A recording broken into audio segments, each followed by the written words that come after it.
For months, they were the undisputed tyrants of the sea. A pirate armada so ruthless, they held one of the world's most vital shipping lanes hostage, bleeding the global economy dry with every captured ship. Entire shipping schedules were rewritten around them. They operated with terrifying speed, a shadow empire built on violence, intimidation, and fear. And they genuinely believed they were untouchable.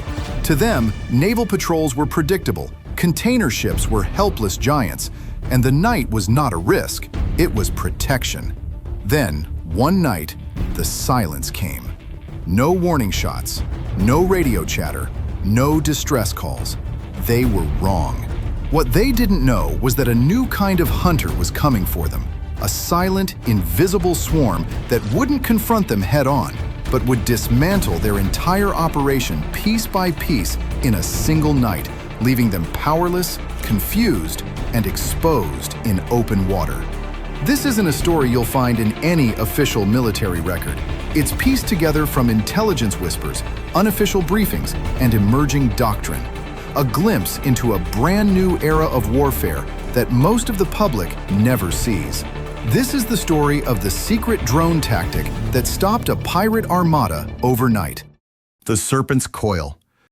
To understand how this happened, you first have to understand how bad the situation had become, and why traditional solutions were failing. This wasn't the chaotic, opportunistic piracy of the early 2000s. By 2025, something far more dangerous had emerged. While global attention focused on hotspots like the Singapore Strait or the Gulf of Guinea, a storm was quietly building off the Horn of Africa. Intelligence agencies had a name for it: the Serpent's Coil. This wasn't a few desperate fishermen with rusty AK-47s chasing easy money. The Serpent's Coil was a disciplined, multi-layered organization led by a shadowy figure known only as the Commodore, a former naval officer who understood maritime strategy, logistics, and psychology as well as any Western admiral. He unified scattered pirate clans into a single command structure and identified the modern world's greatest vulnerability: global supply chains dependent on huge, slow-moving cargo ships that cannot defend themselves. Their tactics evolved fast and intelligently.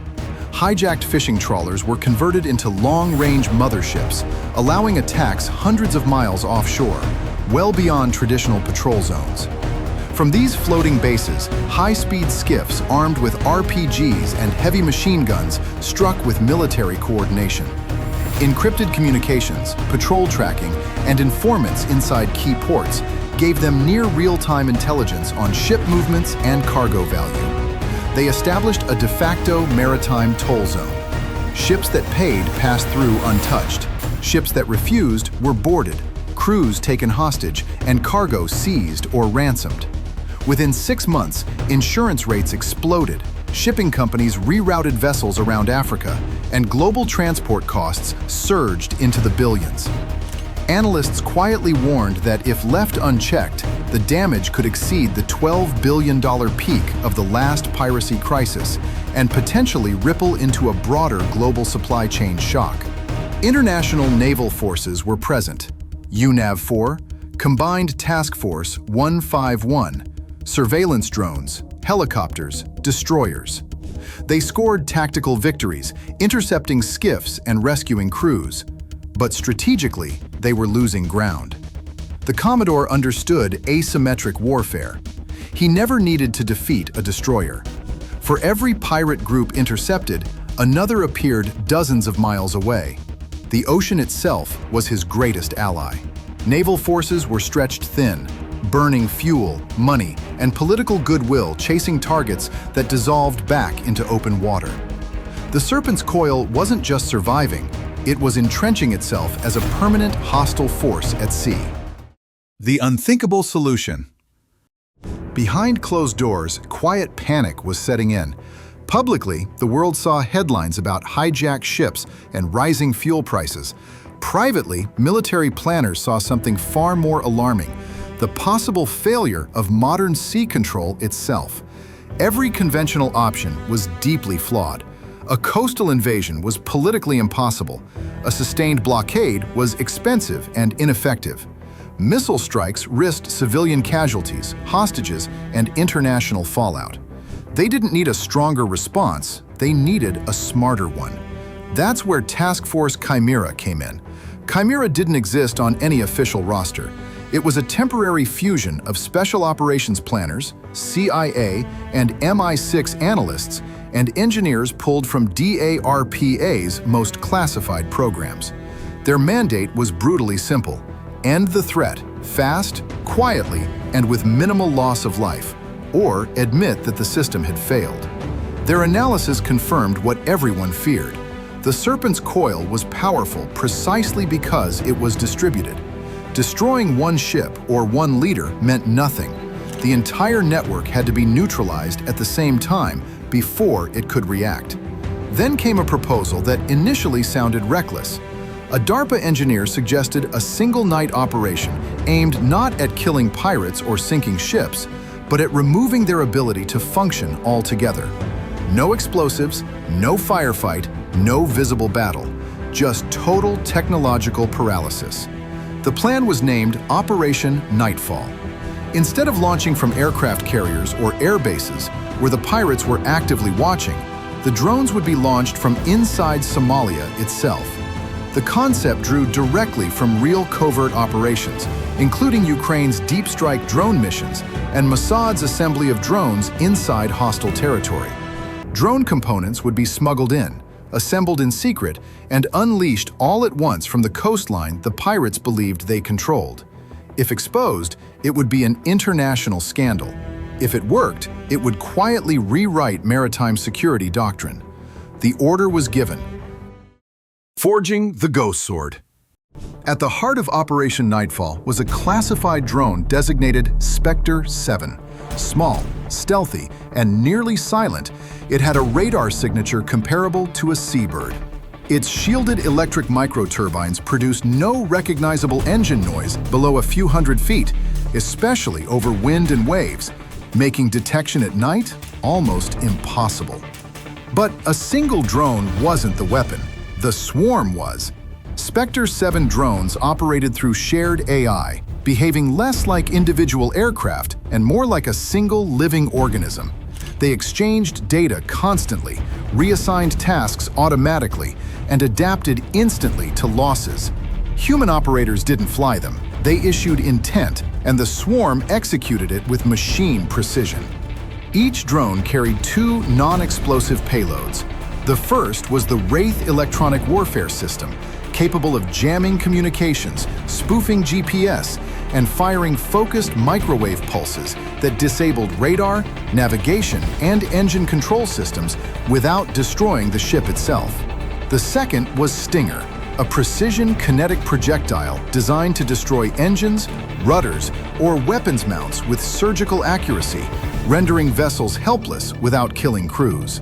Over 4 months, parts for 200 drones were smuggled into Somalia, disguised as commercial equipment. Assembly took place in remote desert sheds by special operations technicians posing as aid workers, working under constant risk of discovery.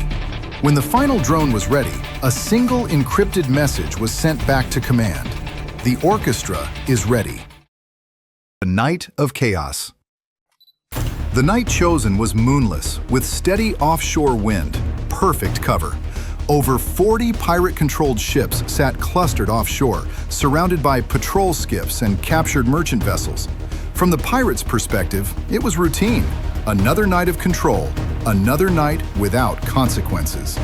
At 1 a.m., the drones launched. First came silence.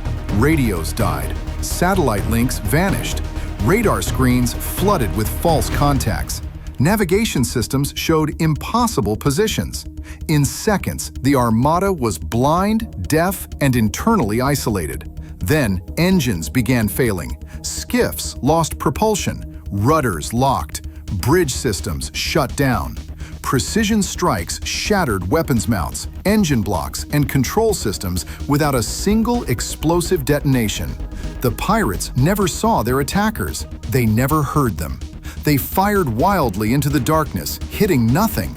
discipline collapsed into panic as crews realized the sea itself had turned against them. In 58 minutes, more than 120 vessels were neutralized. No major casualties, no hostages harmed, no battle, only collapse. When the swarm withdrew, the Armada was already finished.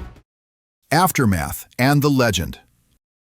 At dawn, naval forces, deliberately held back, moved in. They discovered a drifting fleet of disabled ships. Boarding teams encountered little resistance. Pirates surrendered without a fight. Hostages were freed one by one.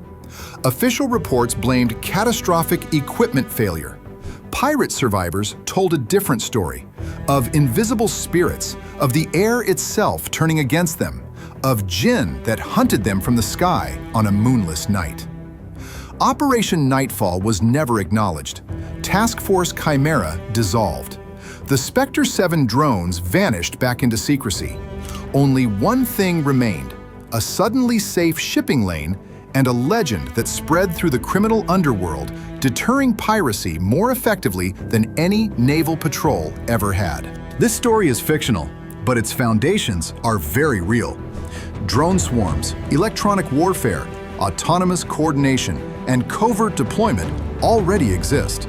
What's changing is not the technology itself, but how quietly and decisively it can be used. The future of conflict may not belong to the biggest ships or the loudest weapons, but to algorithms acting faster than humans can react. And that leaves one final question. When wars are fought in silence by machines, who is really in control?